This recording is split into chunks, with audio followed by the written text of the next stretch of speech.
মাছ যেভাবে পানি ছাড়া বাঁচা অসম্ভব, ঠিক রাষ্ট্রের মধ্যে, দেশের মধ্যে যদি শান্তি প্রতিষ্ঠা করতে হয় তাহলে ইসলাম ছাড়া এই শান্তি প্রতিষ্ঠা করা অসম্ভব। স্বাধীনতার পর থেকে এখন পর্যন্ত যারাই রাষ্ট্রীয় দায়িত্ব গ্রহণ করেছেন, যারাই রাষ্ট্র পরিচালনা করেছেন, তারা যেই দলের হোক না কেন সবাই দুর্নীতি যুক্ত, কেউ দুর্নীতি মুক্ত ছিল না। এমনকি ইউনিয়ন পরিষদের মেম্বাররা পর্যন্ত এই রোগে আক্রান্ত যে তাওহীদের ভিত্তিতে রাষ্ট্র পরিচালনা হবে, রাষ্ট্রীয় দায়িত্বে যারা যাবেন তারা মনে করবেন এই রাষ্ট্রের মালিক আমি না, বরং আল্লাহর পক্ষ থেকে আমি হইলাম খলিফা, আমি হইলাম প্রতিনিধি, সুতরাং এই রাষ্ট্রের প্রত্যেকটা সম্পদ আমার পাহারা দেওয়ার দায়িত্ব আমার। এই রাষ্ট্রের কোনো সম্পদ যেন নষ্ট না হয়, লুণ্ঠন না হয়। কিন্তু এর পরিবর্তে আমরা দেখেছি রাষ্ট্রীয় সম্পদ আমরা এই দেশের নিজেদের মনে করে আমরা বিদেশের মধ্যে পাচার করেছি, যার ফলে দ্রব্যমূল্যের ঊর্ধ্বগতি, জনগণের মাথায় নুন রেখে সব সরকার বড়ই খেয়ে গেছে। কারণ তাওহীদের ভিত্তিতে দেশ পরিচালনা হয় নাই, কারণ এটা তো ইসলামী রাষ্ট্র না। IMF থেকে বিগত সরকার কোটি কোটি টাকা ঋণ এনেছে। ঋণ এনে আপনার আমার কল্যাণের জন্য কোনো কাজ করা হয় নাই, যা বর্তমানে প্রমাণ সহকারে টিভি টেলিভিশনের মধ্যে দেখা যায় যে বিভিন্ন মন্ত্রীরা, আপনার ICT প্রতিমন্ত্রীর স্ত্রী প্রাইভেট পড়াইয়ে নাকি কোটি কোটি টাকার মালিক হচ্ছে। তো এইরকম সুযোগ পাইলে প্রাইভেট কেটা না পড়ায়, যে প্রাইভেট পড়ামো কোটি কোটি টাকার মালিক হম। তারা তো মনে করছে রাষ্ট্র আমার, এই সম্পদ আমার, নিজের মনে কইরা তারা নিয়ে গেছে। এই IMF এর ঋণের কারণে বাংলাদেশের প্রত্যেকটা দ্রব্যমূল্যের ঊর্ধ্বগতি এখন। दिल तो बहुत है मकबूल तो है शाहजहां, काबिल तो बहुत है ऐना के मानते तूने, दिल तो बहुत है ऐना के मानते तू नहीं, दिल तो बहुत है। दुनिया में दुनिया का तलफगार नहीं हो, दुनिया में दुनिया का तलफगार नहीं हो, बाजार से हो जर हो खरीदार नहीं हो, बाजार से गुजर हो खरीदार नहीं हो। एक चश्मे ज़दन गाफिल ज़ा शाह नबाशी, एक चश्मे ज़दन गाफिल ज़ा शाह नबाशी, शायद का निगाहे कुदता गाह नबाशी, शायद का निगाहे कुदता गाह नबाशी। उल्फत में बराबर के वफा हो के जफा हो, उल्फत में बराबर के वफा हो के जफा हो, हर चीज में लज्जत है अगर दिल में मजा हो, हर चीज में लज्जत है अगर दिल में मजा हो। शुक्रिया, अल्हम्दुलिल्लाह। মহান রব্বে করিম আল্লাহ তাআলার দরবারে লাখো কোটি শুকর ও সুজুদ, যেই মহান শ্রেষ্ঠ রব্বুল আলামিন আল্লাহ তাআলা আপনাকে আমাকে দয়া করে, মায়া করে, ইহসান করে ভালোবেসে পবিত্র রবিউল আউয়াল মাসের প্রথম জুমা আদায়ের উদ্দেশ্যে আযানের সাথে সাথে রব্বে করিম আল্লাহ তাআলার পবিত্র ঘর মসজিদের মেহমান হিসেবে আসার এবং বসার মতন তৌফিক দান করলেন। এজন্য সেই মহান স্রষ্টা রব্বুল আলামিন আল্লাহ তাআলার দরবারে আমরা সকলেই প্রাণ করে শুকর আদায় করি, আলহামদুলিল্লাহ। প্রিয় হাজিরিন, এই রবিউল আউয়াল মাস অত্যন্ত দামি এবং গুরুত্বপূর্ণ একটি মাস। এ মাসে মহান রব্বে করিম আল্লাহ তাআলা তার সব থেকে প্রিয় হাবিব, প্রিয় দোস্ত, প্রিয় মহামানব, রহমাতাল লিল আলামিন, সাইয়্যিদুল মুরসালিন, খাতামুন নবিয়্যিন জনাবে মুহাম্মদুর রাসূলুল্লাহ সাল্লাল্লাহু আলাইহি ওয়া আলিহি ওয়াসাল্লামকে এই ধরায় পৃথিবীর বুকে আল্লাহ তাআলা পাঠিয়েছেন। বিশ্বনবী সাল্লাল্লাহু আলাইহি ওয়া আলিহি ওয়াসাল্লাম এমন এক মহামানব যাকে সৃষ্টি না করলে আল্লাহ তাআলা আসমান জমিন, গ্রহ নক্ষত্র, চন্দ্র সূর্য, পশু পাখি, কীট পতঙ্গ কোনো কিছুই সৃষ্টি করতেন না। এই মহামানবকে আল্লাহ তাআলা এই রবিউল আউয়াল মাসের কেউ বলেন 11, কেউ বলেন 12, অধিকাংশ উলামায়ে কেরামের মতে 12ই রবিউল আউয়াল আল্লাহ তাআলা জমিনের মধ্যে আল্লাহ পাঠিয়েছেন।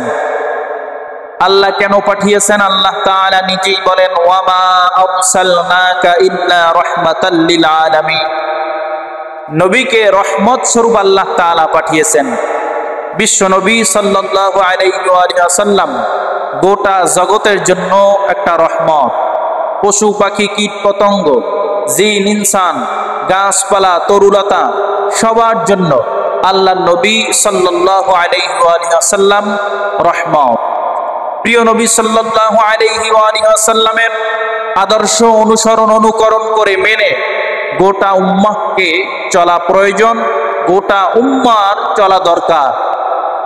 কারণ আল্লাহ তাআলা বলেন, লাকাদ কানা লাকুম ফি রাসূলিল্লাহ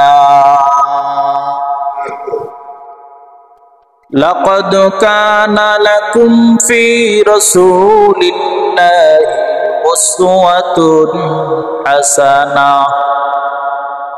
আল্লাহ তাআলা বলেন, গোটা উম্মতের জন্য, গোটা জাতির জন্য আল্লাহর পয়গম্বর জনাবে মুহাম্মদুর রাসূলুল্লাহ সাল্লাল্লাহু আলাইহি ওয়াসাল্লামের মধ্যে রয়েছে উত্তম আদর্শ। রাসূল করিম সাল্লাল্লাহু আলাইহি ওয়াসাল্লামের মধ্যে রয়েছে উত্তম আদর্শ। তার গোটা জিন্দেগি, গোটা জীবন অনুকরণ করে কোনো মানুষ যদি চলতে পারে, তার দুনিয়াতে শান্তির কোনো অভাব হবে না। দুনিয়াতে শান্তি, আখিরাতে মুক্তি পাবে। আর রাসূল করিম সাল্লাল্লাহু আলাইহি ওয়াসাল্লামের আদর্শ থেকে যদি কোনো মানুষ দূরে চলে যায়, তাহলে ওই মানুষ দুনিয়ায় শান্তি পাবে না, আখিরাতেও মুক্তি পাবে না। রাসূল করিম সাল্লাল্লাহু আলাইহি ওয়াসাল্লামের পারিবারিক জীবন, সামাজিক জীবন, রাষ্ট্রীয় জীবন, আন্তর্জাতিক জীবন, জিন্দেগির একটা মানুষের যত দিক প্রয়োজন হয় সব দিকে আল্লাহর পয়গম্বরের পক্ষ থেকে আদেশ রয়েছে, আল্লাহর পয়গম্বরের আদর্শ রয়েছে। তার সব সেক্টরে, সব জায়গায় রাসূল করিম সাল্লাল্লাহু আলাইহি ওয়াসাল্লামের নিয়ম, নীতি এবং আদর্শ বিদ্যমান। আমি যদি আমার পারিবারিক জীবনে রাসূল করিম সাল্লাল্লাহু আলাইহি ওয়াসাল্লামের আদর্শ অনুসরণ করে মেনে আমি চলতে পারি, আমার পারিবারিক জীবন সুন্দর এবং সুখময় হবে। পারিবারিক জীবনের মধ্যে রহমত চলে আসবে, বরকত চলে আসবে। আর আমি যদি আমার সামাজিক জীবন রাসূল করিম সাল্লাল্লাহু আলাইহি ওয়াসাল্লামের আদর্শ অনুসরণ করে মেনে আমি যদি আমার সামাজিক জীবন চালাতে পারি, তাহলে আমার সামাজিক জীবনে শান্তি আসবে, সামাজিক জীবনে রহমত আসবে।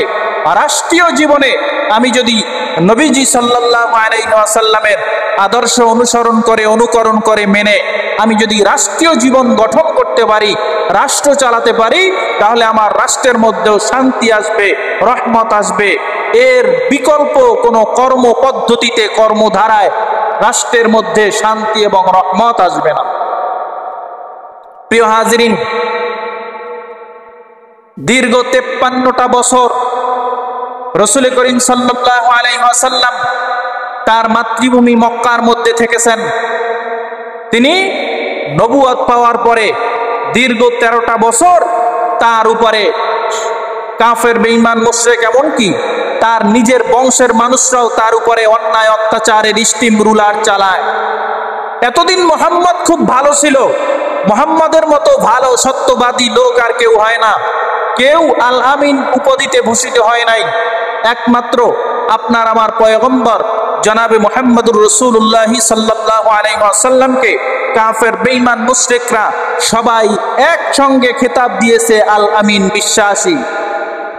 কিন্তু যখন হেরা পর্বতে তিনি নবুয়ত প্রাপ্ত হলেন, সূরা আলাকের 5টি আয়াত তার উপরে যখন নাজিল হলো, তিনি নবুয়ত প্রাপ্ত হয়ে হেরা গুহা থেকে বেরিয়ে তিনি পাহাড়ের চূড়ু উঁচা স্থানে উঠে সব মক্কাবাসীদেরকে লক্ষ্য করে ডাক দিলেন, ক্বালু লা ইলাহা ইল্লাল্লাহ ফাদখালাল জান্নাহ।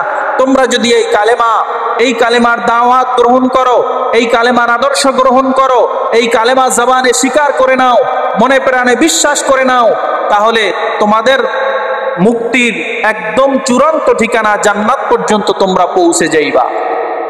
কিন্তু এই মক্কার কাফের বেঈমান মুশরিকরা কোনো ক্রমেই তার এই কালেমার দাওয়াত গ্রহণ করে নাই, বরং তার উপরে অন্যায় অত্যাচারের স্টিম রুলার চালায়। দীর্ঘ 53 বছর পরে রাসূল করিম সাল্লাল্লাহু আলাইহি ওয়াসাল্লাম আপন মাতৃভূমি ছেড়ে মদিনায় হিজরত করে চলে যায়। মদিনায় হিজরত করে চলে যাওয়ার পরে নবীজি সাল্লাল্লাহু আলাইহি ওয়াসাল্লাম সেখানে কালেমার দাওয়াত দিতে দিতে এক পর্যায়ে সেখানে সব ধর্ম অবলম্বী হিন্দু, বৌদ্ধ, খ্রিস্টান, ওই যুগে আরবের পৌত্তলিক সম্প্রদায় সহ যারা ছিল সবাই কালেমার পতাকার তলে আসে এবং মদিনায় নবীজি সাল্লাল্লাহু আলাইহি ওয়াসাল্লাম পৃথিবীর ইতিহাসে সর্বপ্রথম ইসলামী রাষ্ট্র তিনি প্রতিষ্ঠা করেন। ইসলামী রাষ্ট্র প্রতিষ্ঠার পরে নবীজি সাল্লাল্লাহু আলাইহি ওয়াসাল্লাম সর্বপ্রথম লিখিত সংবিধান, একটা রাষ্ট্র পরিচালনার জন্য যেই নিয়ম নীতি পদ্ধতি অবলম্বন করা প্রয়োজন, সেই নিয়ম, সেই নীতি, সেই পদ্ধতি অবলম্বন করে নবীজি সাল্লাল্লাহু আলাইহি ওয়াসাল্লাম একটা সংবিধান রচনা করেন। যেই সংবিধানের নাম ইতিহাসের পাতায় এখনো স্বর্ণ অক্ষরে লিপিবদ্ধ, যেই সংবিধানকে আমরা মদিনার সনদ নামে চিনি। এই মদিনার সনদ পৃথিবীর ইতিহাসে সর্বপ্রথম লিখিত সংবিধান এবং রাসূল করিম সাল্লাল্লাহু আলাইহি ওয়াসাল্লাম তিনি এই ইসলামী রাষ্ট্র পরিচালনার জন্য বিভিন্ন সেক্টরে, বিভিন্ন ভাগে আপনার বিভিন্ন সাহাবীকে দায়িত্ব বন্টন করেন। এখন বর্তমানে যেভাবে পররাষ্ট্র মন্ত্রণালয়, স্বরাষ্ট্র মন্ত্রণালয়, ভূমি মন্ত্রণালয়, তথ্য যোগাযোগ প্রযুক্তি মন্ত্রণালয়, এরপরে কৃষি মন্ত্রণালয়, এরকম অর্থ মন্ত্রণালয়, এক একটা সেক্টর আলাদা আলাদা বর্তমানে যেভাবে ভাগ করা, এটা পৃথিবীর ইতিহাসে সর্বপ্রথম রাসূল করিম সাল্লাল্লাহু আলাইহি ওয়াসাল্লাম এভাবে প্রশাসনিক ক্ষমতা তিনি সর্বপ্রথম ভাগ করেছেন। তার ইলম অনুযায়ী তিনি যে কারো কাছ থেকে পরামর্শ গ্রহণ করবেন, এমনটা আর কোনো সুযোগ ছিল না। আল্লাহ তাআলার প্রদত্ত জ্ঞান এবং ইলম অনুযায়ী তিনি মদিনার সনদ লিপিবদ্ধ করেন, রাষ্ট্র পরিচালনার জন্য সংবিধান লিপিবদ্ধ করেন এবং এই সংবিধানের মধ্যেই তিনি এক এক করে 47টি ধারা উল্লেখ করেন। কেউ কেউ বলেন 54টি ধারা এই সংবিধানের মধ্যে লিপিবদ্ধ ছিল, যেই সংবিধান মদিনার সনদ নামে পরিচিত, যেই সংবিধান মদিনার সনদ নামে মানুষ কিনে। এই সংবিধানের মধ্যে 47টা অথবা 54টা বিভিন্ন মত রয়েছে।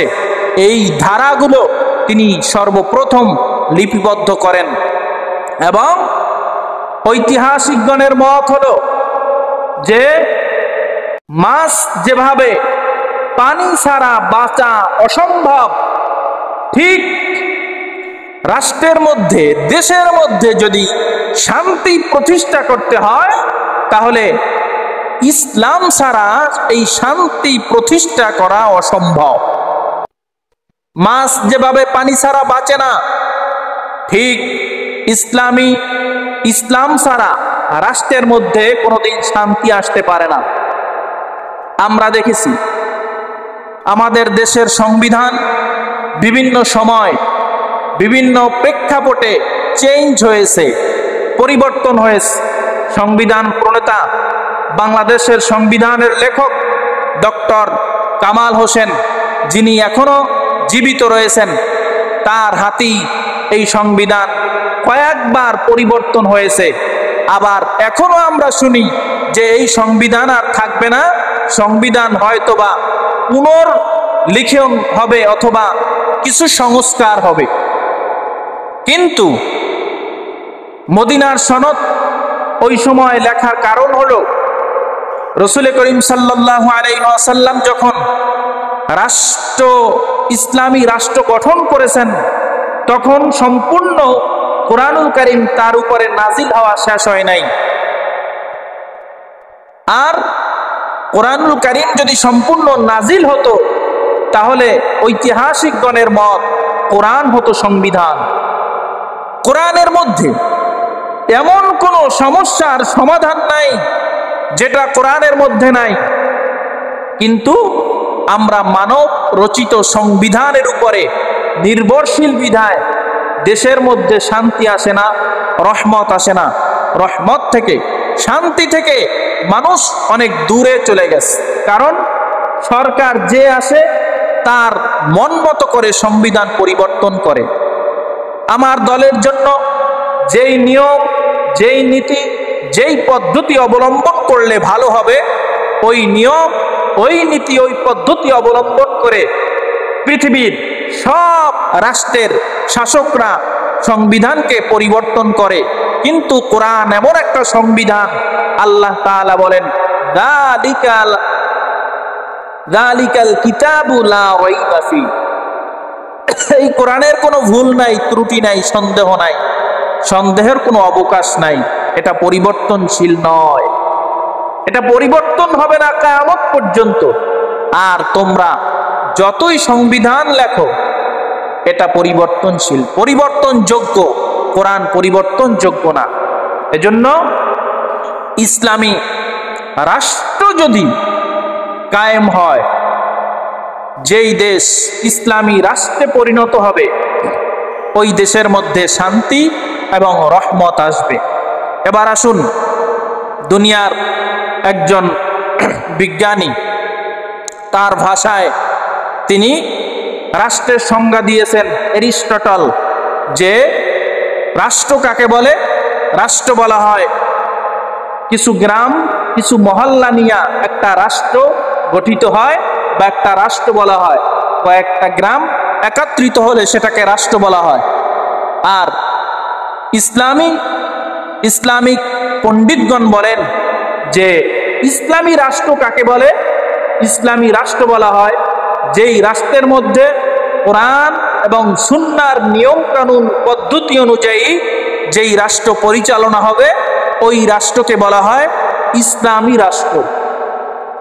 আবার অনেক উলামায়ে কেরামের মতে মুসলমান কর্তৃক যেই দেশ শাসন হয় ওই দেশটাকে ইসলামী রাষ্ট্র বলে। এখানে ব্যাখ্যা হলো, পৃথিবীর বিভিন্ন জায়গায় তো বর্তমানে মুসলমানদের হাতে আছে, মুসলমানরা শাসন করে। যারা যেই ওলামায়ে কেরাম এই সংজ্ঞা দিয়েছেন, এই ব্যাখ্যা দিয়েছেন যে মুসলমান কর্তৃক যেই রাষ্ট্র পরিচালনা হয় ওটাকে ইসলামী রাষ্ট্র বলে, তাদের চিন্তা চেতনা হলো যে মুসলমান কখনো কোরআন হাদিসের বাহিরে গিয়া রাষ্ট্র পরিচালনা করতে পারে না। এটা ছিল তাদের চিন্তা, যে মুসলমান দাবি করবে সে তার নিজের সংবিধান কোরআন এবং সুন্নাহ এর ভিত্তিতে রাষ্ট্র পরিচালনা করবে। কিন্তু দুঃখ এবং পরিতাপের বিষয় হলো, পৃথিবীর বিভিন্ন জায়গায় মুসলমান শাসক আছে ঠিক, কিন্তু ইসলামী নিয়ম কানুন পদ্ধতি নাই। এমনকি ইতিপূর্বে আমরা আমাদের বাংলাদেশেও দেখেছি, বাংলাদেশে মুসলমান শাসক কর্তৃক স্বাধীনতার পর থেকে এখনো পর্যন্ত পরিচালনা হইতেছে, কিন্তু আমরা দেখেছি ইসলামী নিয়ম কানুন বিধিবিধান পদ্ধতি তো দূরের কথা, মুসলমানের কন্যা সন্তানরা হিজাব পরে ইউনিভার্সিটির মধ্যে যাবে সেটাকেও বাধাপ্রাপ্ত করা হয়েছে। কলেজের মধ্যে, বিশ্ববিদ্যালয়ের মধ্যে কোরআনুল কারীমের তেলাওয়াত হবে সেটাকে বাধা প্রদান করা হয়েছে।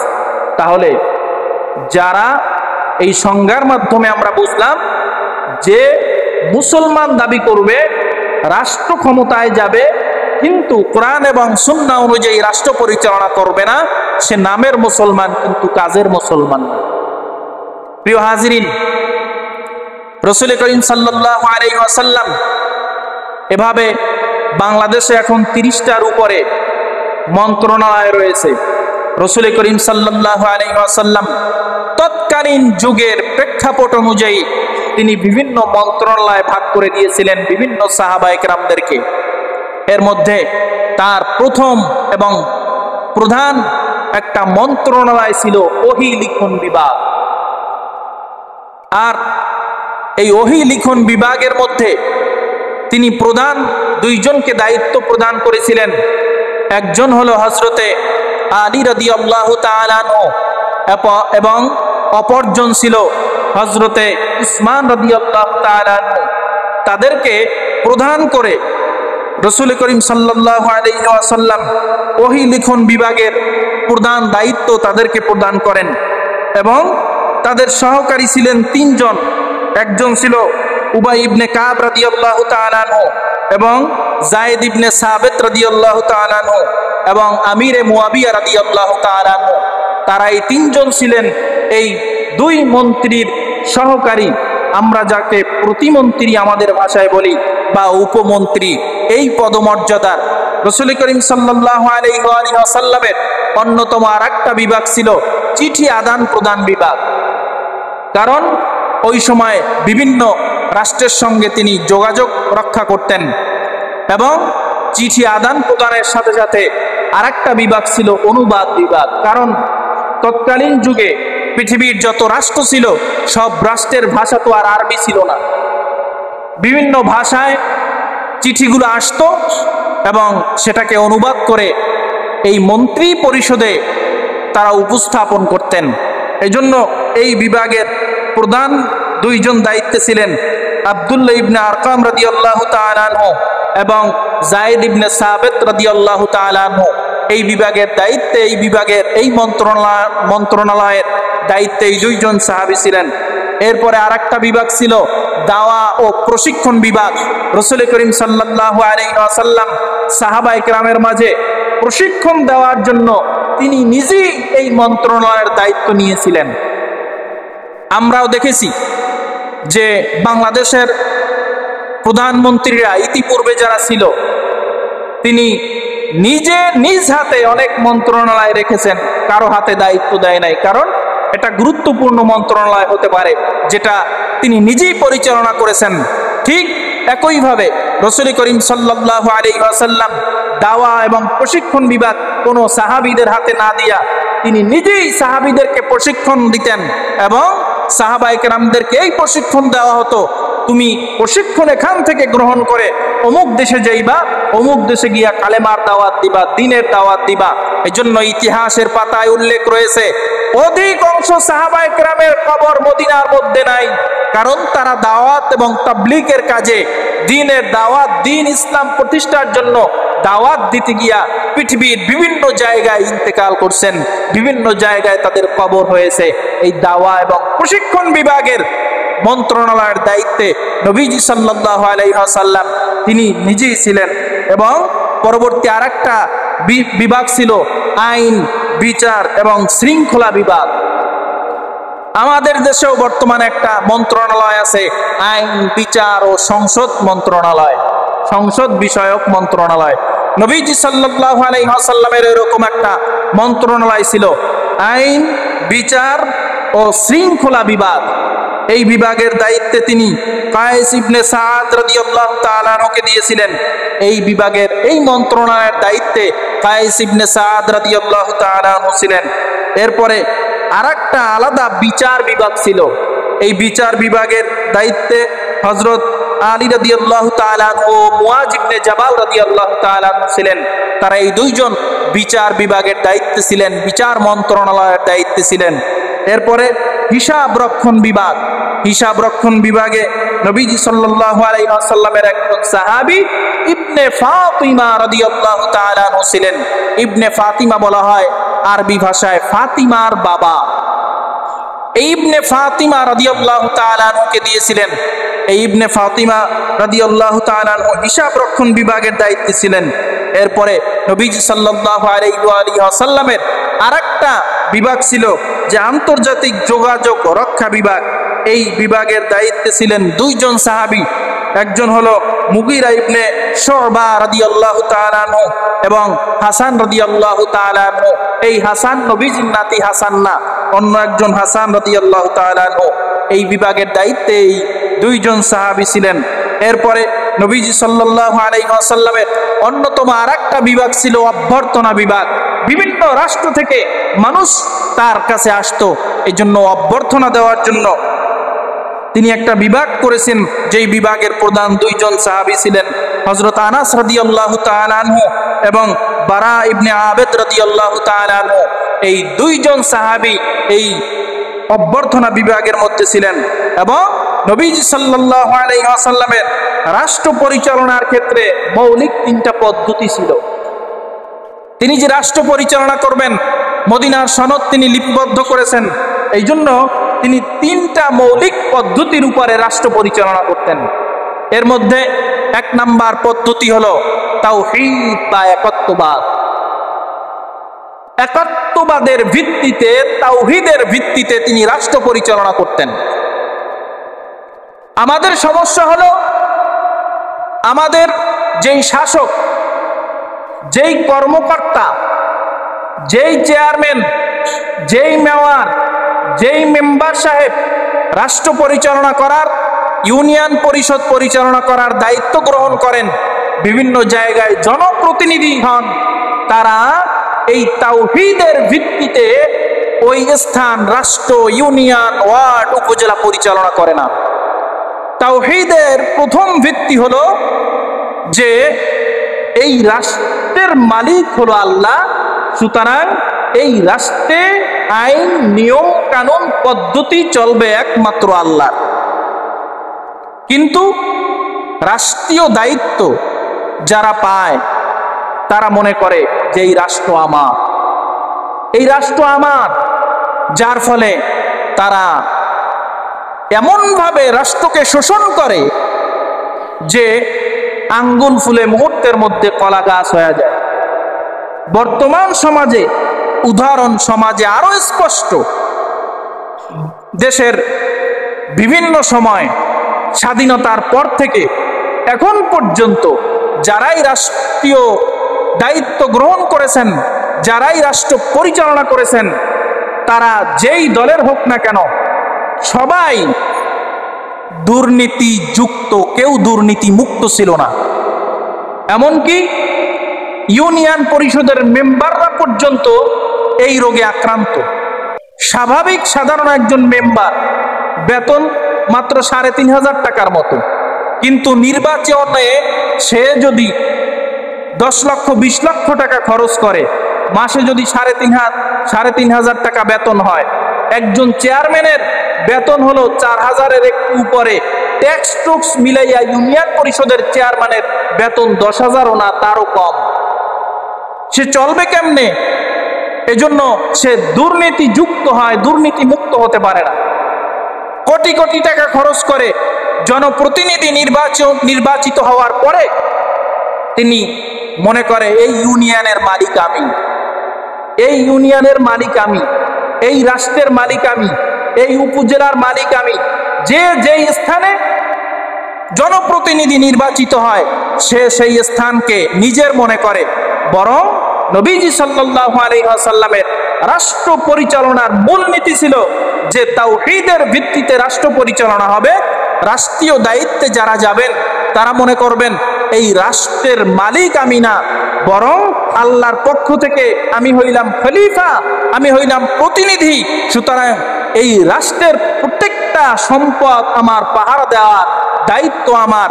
এই রাষ্ট্রের কোনো সম্পদ যেন নষ্ট না হয়, লুণ্ঠন না হয়। কিন্তু এর পরিবর্তে আমরা দেখেছি রাষ্ট্রীয় সম্পদ আমরা এই দেশের নিজেদের মনে করে আমরা বিদেশের মধ্যে পাচার করেছি, যার ফলে দ্রব্যমূল্যের ঊর্ধ্বগতি, জনগণের মাথায় নুন রেখে সব সরকার বড়ই খেয়ে গেছে।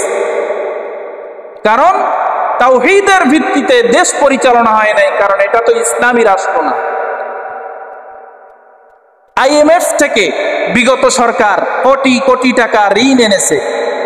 ঋণ এনে আপনার আমার কল্যাণের জন্য কোনো কাজ করা হয় নাই, যা বর্তমানে প্রমাণ সহকারে টেলিভিশনের মধ্যে দেখা যায় যে বিভিন্ন মন্ত্রীরা, আপনার ICT প্রতিমন্ত্রীর স্ত্রী প্রাইভেট পড়াইয়ে নাকি কোটি কোটি টাকার মালিক হচ্ছে।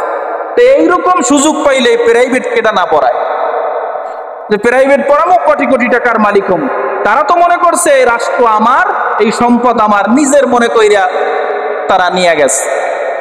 এই IMF এর ঋণের কারণে বাংলাদেশের প্রত্যেকটা দ্রব্যমূল্যের ঊর্ধ্বগতি। এখন তারা IMF যেই ফর্মুলা দিয়েছে যে আলু এই কয় টাকা বিক্রি করা লাগবে, পেঁয়াজ এই কয় টাকা বিক্রি করা লাগবে, চিনি এই কয় টাকা বিক্রি করা লাগবে।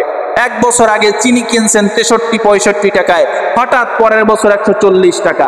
এটা ওই সময়ের রাষ্ট্রপ্রধানের কোনো হাত ছিল না, বরং IMF এর প্রেসক্রিপশন বাস্তবায়নের জন্য এইগুলো করা হয়েছে। সুতরাং কেউ যদি তাওহীদের ভিত্তিতে রাষ্ট্র পরিচালনা করে তাহলে তিনি মনে করবে যে এই রাষ্ট্রের মালিক হলো আল্লাহ, সুতরাং নিয়ম কানুন পদ্ধতি চলবে আল্লাহর। এই রাষ্ট্রে যত সম্পদ আছে, যা কিছু আছে, সব কিছু আমি খলিফা হিসাবে, প্রতিনিধি হিসাবে আমার কাছে আমানত। প্রিয় হাজিরিন, যদি এই তাওহীদের ভিত্তিতে ইউনিয়ন পরিষদের চেয়ারম্যান ইউনিয়ন পরিচালনা করে, তাহলে তিনি ইউনিয়নকে নিজের মনে করবে না, তিনি ইউনিয়নকে মনে করবে যে এটা হলো আল্লাহর প্রদত্ত, আল্লাহ তাআলা সব ক্ষমতার মালিক। সুতরাং আমি এখানের খলিফা, এখানের প্রতিনিধি, এখান থেকে আমার এদিক সেদিক 1 টাকা এদার ওদার করার কোনো সুযোগ নাই। প্রিয় হাজিরিন, যদি এই তাওহীদের ভিত্তিতে ইসলামী রাষ্ট্র প্রতিষ্ঠা হয়, ইসলামী রাষ্ট্র প্রতিষ্ঠা হলে তাওহীদের ভিত্তিতে দেশ পরিচালনা হবে। এজন্য আমরা যদি মানব লিখিত সংবিধানের উপরে নির্ভরশীল হই, তাহলে কিয়ামত পর্যন্ত শান্তি খুঁজবেন, শান্তির সাক্ষাৎ মুলাকাত হবে না। যদি তাওহীদের ভিত্তিতে রাষ্ট্র পরিচালনা হয়, তখন সাধারণ একজন জনগণ তিনি বাদশাকে জবাবদিহিতার আওতায় আনতে পারবেন, যেভাবে তাওহীদের ভিত্তিতে রাষ্ট্র পরিচালনা হয়েছিল নবীর যুগে, আবু বকর রাদিয়াল্লাহু তাআলা আনহুর যুগে, ওমর রাদিয়াল্লাহু তাআলা আনহুর যুগে। ওমর রাদিয়াল্লাহু তাআলা আনহুর যুগের একটা ঘটনা আমরা সবাই জানি। আমিরুল মুমিনিন খলিফাতুল মুসলিমিন জুমার নামাজের ইমামতি করার জন্য, খুতবা দেওয়ার জন্য তিনি মিম্বারের উপরে দাঁড়াইছেন।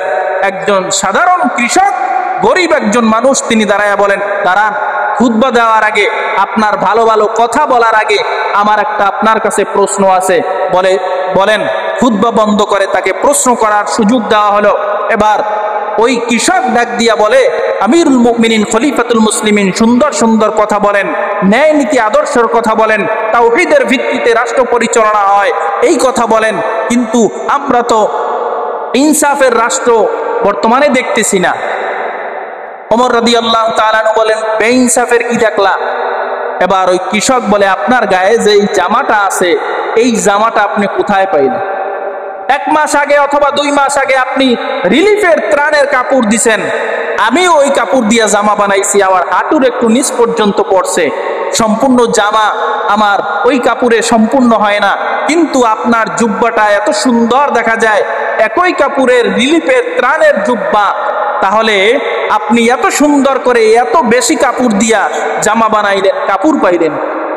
কারণ আপনিও যেইটুকুন কাপড় পেয়েছেন আমিও সেইটুকুন কাপড় পেয়েছি, কিন্তু আপনার জুব্বাটা অনেক বড় দেখা যায়, ভালো দেখা যায়, কারণ কাপড় যেই পরিমাণে আপনি লাগাইছেন জামাটা সুন্দর হয়েছে, কিন্তু আমার কাপড় তো ওই রকম নাই, আমার জুব্বাটা তো ছোট।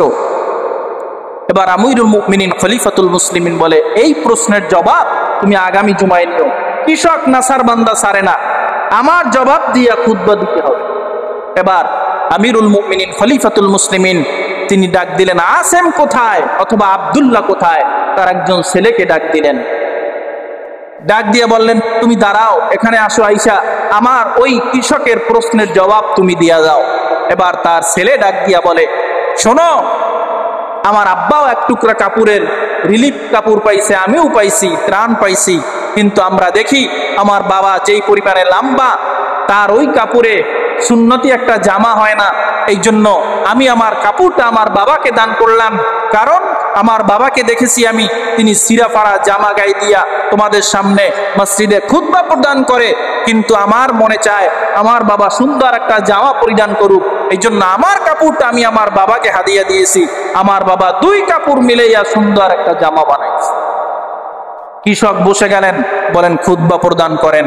যদি তাওহীদের ভিত্তিতে রাষ্ট্র পরিচালনা হয়, তাহলে সরকার প্রধানকে, রাষ্ট্রপতিকে এভাবে আপনি প্রশ্ন করতে পারবেন, জিজ্ঞাসা করার সুযোগ থাকবে যে আপনার এই অনিয়ম, এই দুর্নীতি কেন, এটা আপনার জিজ্ঞাসা করার মতন সুযোগ থাকবে, কারণ তাওহীদের ভিত্তিতে রাষ্ট্র পরিচালনা হবে। দ্বিতীয় নাম্বার, নবীজি সাল্লাল্লাহু আলাইহি ওয়াসাল্লামের একটা মূল নীতি ছিল যে শুরা, মজলিসে শুরার ভিত্তিতে রাষ্ট্র পরিচালনা হবে, মানে পরামর্শ ভিত্তিতে রাষ্ট্র পরিচালনা হবে। 3 নাম্বার একটা মূলনীতি ছিল ইসলামী শরিয়া অনুযায়ী রাষ্ট্র পরিচালনা হবে। এই 3 মূল নীতির উপরে ইসলামী রাষ্ট্র গঠন করার পরে, মদিনার সনদ লিপিবদ্ধ করার পরে, এই সংবিধান লিপিবদ্ধ করার পরে, এই পদ্ধতিগুলো অবলম্বন করে রাসূল করিম সাল্লাল্লাহু আলাইহি ওয়াসাল্লাম তিনি রাষ্ট্র পরিচালনা করেছেন। আর আমরাও যদি আমাদের দেশে শান্তি আনতে চাই, শৃঙ্খলা ফিরিয়ে আনতে চাই, তাহলে আমাদেরকেও ইসলামী রাষ্ট্র প্রতিষ্ঠা করার চেষ্টা, সাধনা, মেহনত করা লাগবে। চেষ্টা করার দায়িত্ব আমাদের। হবে কি হবে না এটা আল্লাহ ভালো জানে, কারণ আখিরি জমানা, শেষ জমানা, মানুষ গুনার দিকেই বেশি ধাবিত হবে। সুতরাং চেষ্টা, সাধনা, মেহনত আমাদের থাকা প্রয়োজন। আল্লাহ তাআলা যেন সব বিপদ, বালা, মুসিবত এবং এই দেশের উপরে যত কুনজর, বৈদেশিক যত আপনার ষড়যন্ত্র, সবকিছু থেকে আল্লাহ হেফাজত করে এই দেশের উপরে খাস রহমত নাজিল করেন, এবং ইসলামী রাষ্ট্র প্রতিষ্ঠা, ইসলামী রাষ্ট্র হিসাবে আল্লাহ তাআলা পৃথিবীর মুসলমানদের আওতাভুক্ত সমস্ত দেশগুলোকে কবুল করেন। আমিন। ওয়া আখির দাওয়ানা আনিল হামদুলিল্লাহি।